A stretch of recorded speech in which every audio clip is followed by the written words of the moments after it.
Ya, padahal di dalam kewenangan itu ada dua, kewenangan atas perintah jabatan yang sah atau kewenangan atas perintah jabatan yang tidak sah. Nah, disinilah sebagai masyarakat yang masyarakat peduli hukum, masyarakat yang negara hukum harus mengerti siapapun di sana, misalnya bupati. Kenapa bupati itu banyak yang ditangkap kena OTT? Karena menurut penyidik mereka telah menggunakan jabatan atau kewenangan mereka tidak dengan sah.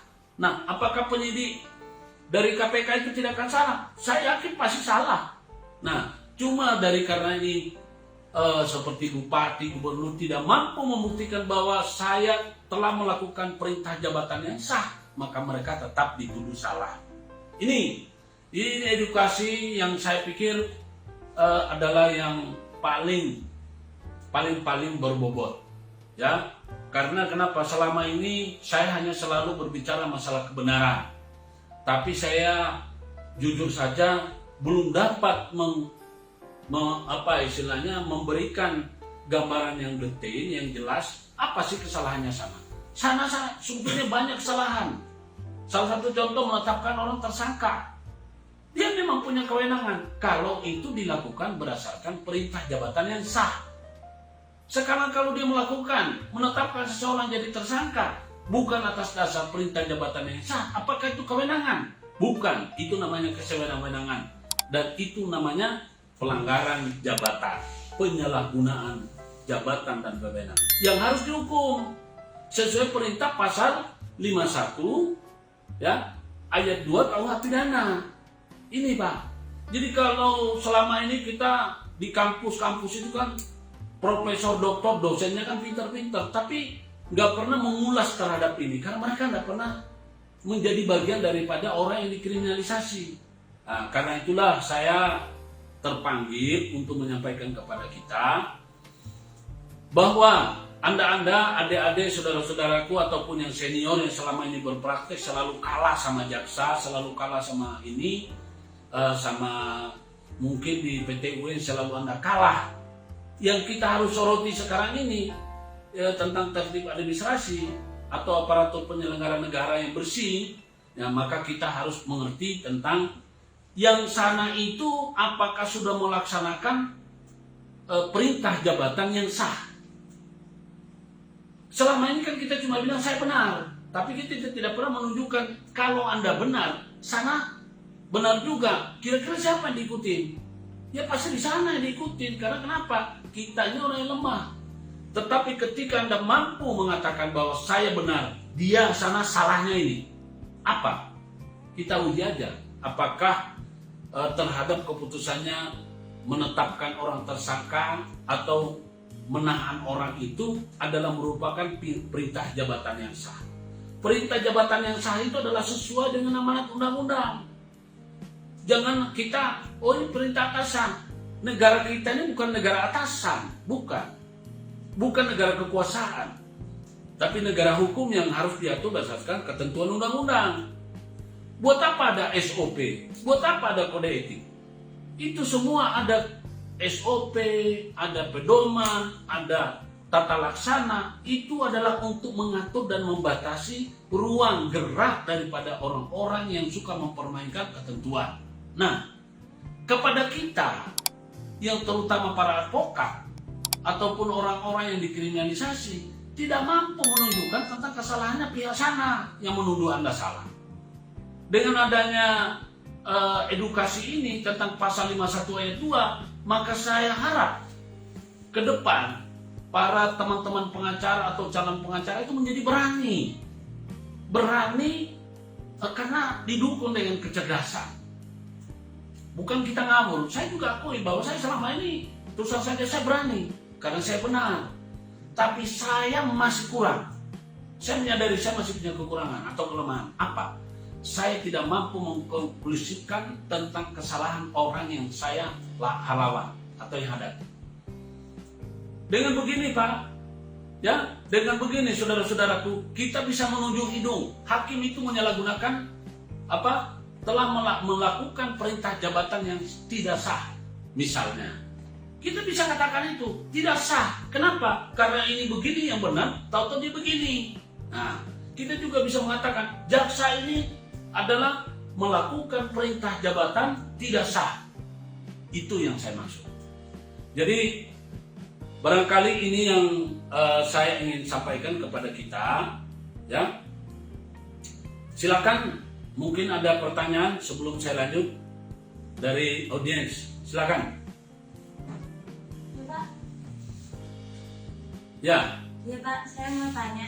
Perkenalkan Pak, saya salah satu lulusan sarjana hukum. Kali ini pembahasannya sangat menarik karena mengenai tentang kewenangan dan kesewenang-wenangan. Ya. Itu adalah dua hal yang memang terikat karena tidak bisa dipungkiri bahwa banyak sekali aparatur hukum atau aparatur negara yang memang menjadikan kewenangan menjadi kesewenang-wenangan.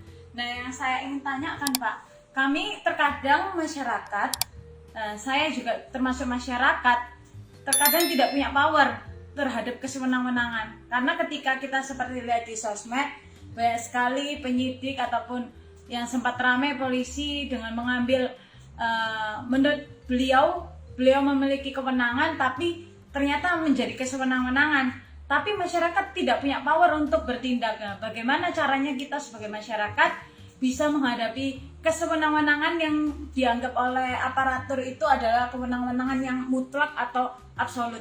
Begitu Pak. Baik, ini pertanyaan yang luar biasa. Kita terus dulu ya. Jadi begini, Mbak Sinta, ya, bahwa itulah yang menjadi momok. Penyidik kadang-kadang membuat panggilan tidak berdasarkan ketentuan, hanya berdasarkan daripada memang kewenanganku. Ini yang perlu kita bicarakan di sini, garis bawah di sini. Teman-teman pengacara, tolong dicatat di garis bawahi. Sebetulnya pengacara juga dalam mendampingi klien, Anda juga adalah melakukan perintah jabatan. Jadi harus diketahui bukan cuma bupati, wali kota, gubernur atau menteri yang melaksanakan perintah jabatan. Pengacara, begitu dia tekin kuasa, maka dia juga sedang menjalankan perintah jabatan. Nah, di sana, jadi sebelum saya menjawab tadi ini pertanyaan dari Mbak Sinta, bahwa perintah jabatan itu yang diberikan kepada pengacara sama dengan perintah jabatan yang diberikan kepada penyidik, hanya modelnya berbeda. Nah, kalau yang dilakukan oleh pengacara adalah perintah jabatan atas hak orang lain. Sedangkan yang namanya penyidik, kepolisian, dan hakim adalah perintah jabatan atas perintah negara. Perintah jabatan atas hak negara. Berarti yang mereka lakukan adalah kewenangan. Jadi dalam hidup ini kan ada dua, hak dan kewenangan. Ya, tentu saja dalam artian yang positif. Ada namanya kewajiban. Kewajiban itu kita kesampingkan. Karena kenapa? Setiap orang yang memiliki kewenangan, maka pasti ada kewajiban. Tetapi kalau orang berbicara masalah hak, hak itu tidak bisa dikatakan bahwa ini ada kewajiban. Yang namanya hak. Nah, setiap manusia itu kan punya kewenangan. Di balik dari haknya dia punya kewenangan untuk menuntut. Tetapi dia juga punya kewajiban. Nah, manusia ketika menggunakan kewenangannya, maka dia dibatasi dengan apa yang namanya kewajiban. Nah, begitu halnya dengan para penyidik. Tadi pertanyaannya bagus.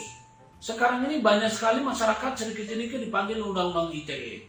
Kita bisa dalam hal ini bagaimana cara mengatasi? Kan pertanyaan tadi gitu kan? Ya. Bagaimana menghadapi, bagaimana mengatasi? Jadi sebetulnya begini. Tentu saja pertama kita harus memiliki namanya apa? Pemahaman, pengertian, memiliki ilmu. Ya. Ilmu tentang hak.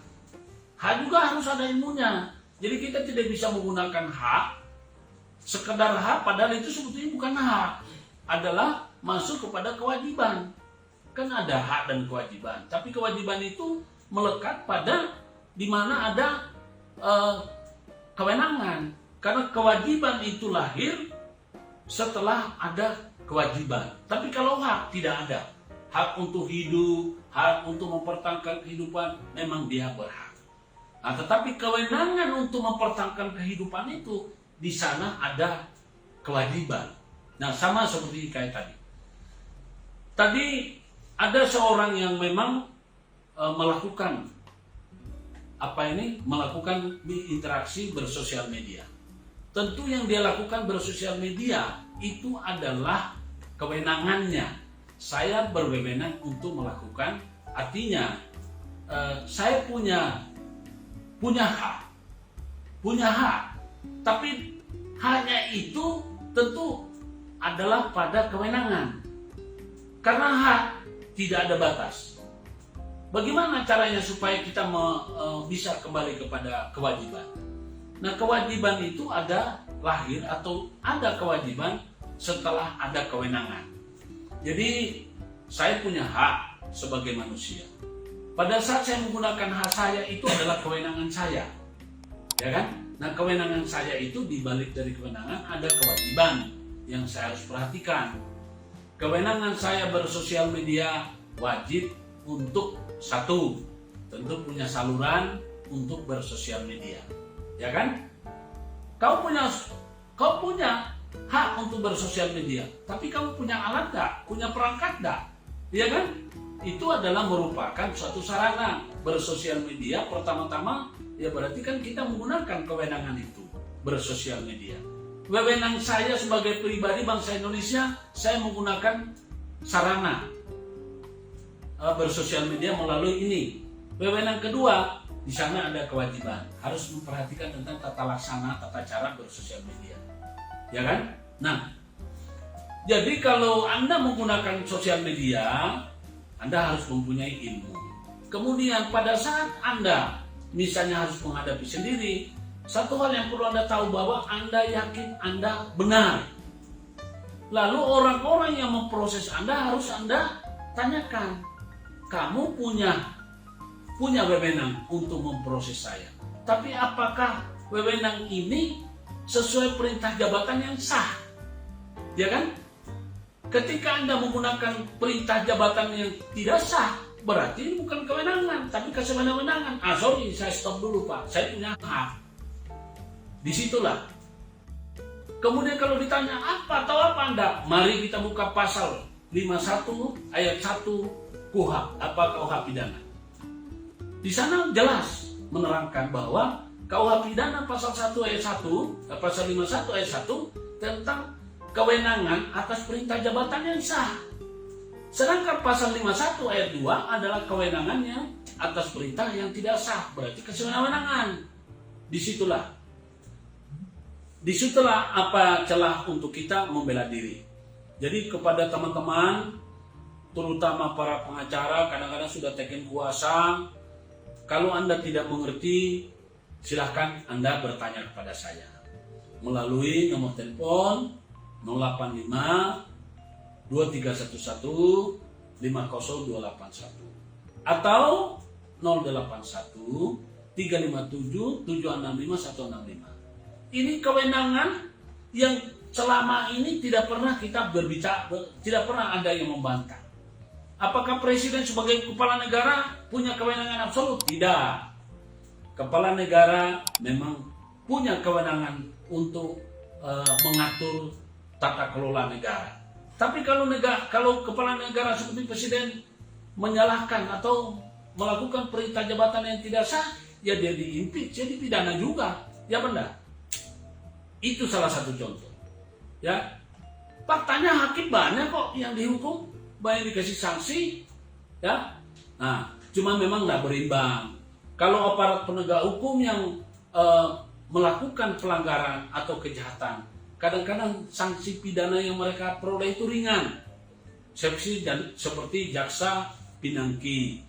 Coba, masyarakat yang terkena hukuman disanksi berat. Mereka yang memang harusnya menegakkan hukum malah sanksinya ringan. Dan kadang-kadang yang paling miris, mereka hanya non job.